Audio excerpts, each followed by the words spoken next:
Goeiedag! Good day, fellow South Africans and citizens of the world. And there are several types of minority whites within South Africa. And what I'm going to talk to you about today will kind of spell out the people in South Africa, like that Facebook group, I'm Staying, who are in denial about what is happening in South Africa. Now, on Tuesday night at 8 p.m. on the main Loving Life channel, this channel, I'm going to be talking to Dr. Peter Groenewald, the leader of Freedom Front Plus. We're going to be unpacking just what is going on behind South Africa and why things are happening like they are. Why is there this hard lockdown? Why are the ANC government doing the things they're doing behind the scenes? You might be shocked. In fact, you will be shocked when you know the truth. But there are going to be those who will say, this guy's talking crap, talking crap. That's fine. That's your point of view. When the reality hits you, just don't say, I didn't warn you. Let me add some meat to the bone. The white minority in South Africa is in turmoil and fear as the ANC has suddenly shifted gear in their long hostility and slow racial war strategy against their perceived mortal enemy, the whites of South Africa. The worldwide coronavirus pandemic of fear has provided the perfect opportunity for the ANC to crack down hard and turn their slow racial warfare into a fully fledged economic murder program. And that's what they're doing right now to the economy in South Africa through this lockdown. This is not something that's just trying to stop the coronavirus spreading, because the townships, it's failed. There's no social distancing. This has one goal in mind: to destroy the white economy. In other words, white businesses in South Africa. Remember that only the black businesses have been supported by this ANC government as a way of keeping them going during the lockdown. And guess who 99% of those people who've got the black businesses are? The politicians, the ANC mates, the families, the cadres. Basically, they're using all these funds that have been donated and they've taken out of the revenue to support their own businesses, while they let white business wither on the vine. That's what's going on right now in South Africa. It is absolutely extraordinary that some whites in South Africa still can't see this.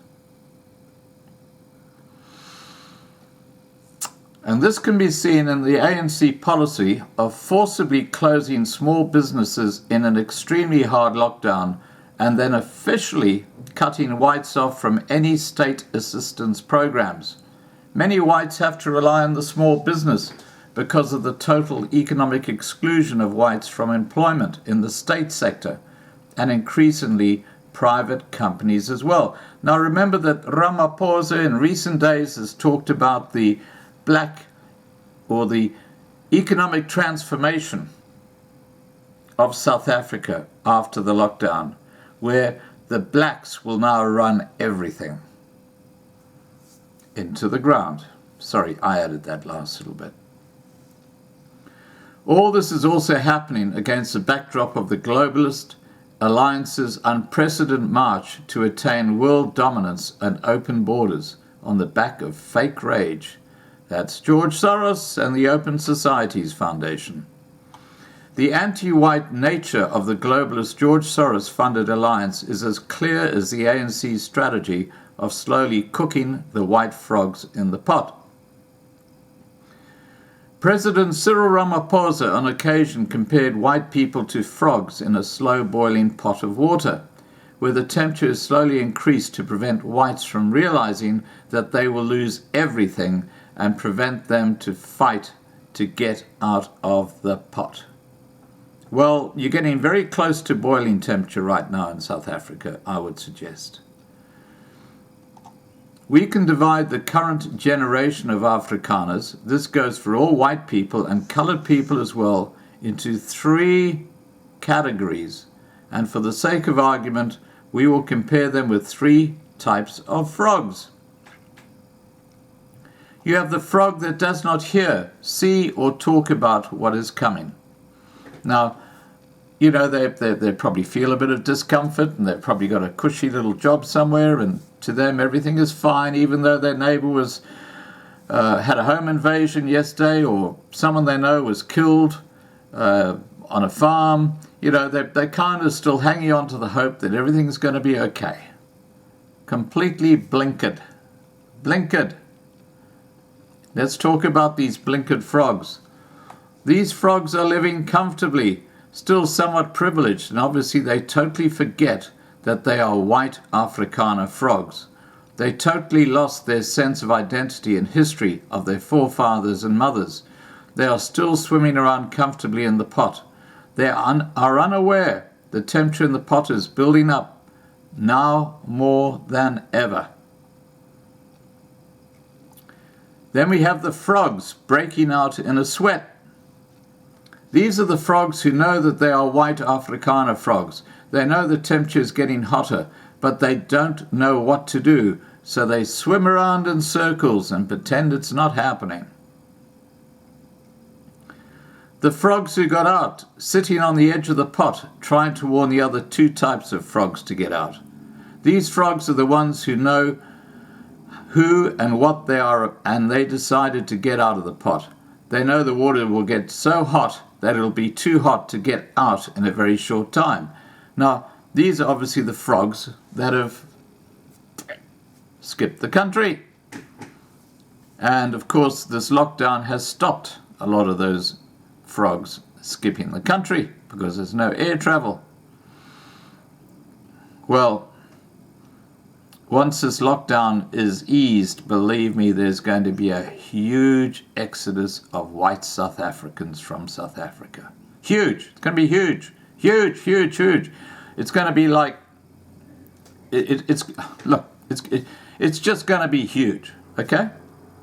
They've had enough. They've been caught in this absolutely ridiculous situation under a corrupt gangster ANC government, and they've just had enough. It's quite simple. So, let's talk about those that got out of the pot. What does it mean? Once again, there are 3 options. Option 1, make the mental shift, copscape.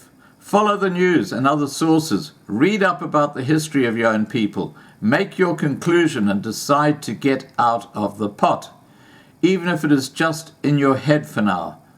How many people do you know who do not want to know what is happening, sticking their heads in the sand like ostriches? Option 2, swap your apathy for eagerness and activism. It is important to become part of an organization or institution which fights for your interests and rights. Remember, in a world where the odds are stacked against a minority, organization is needed to help get your point of view across. This can only be done collectively.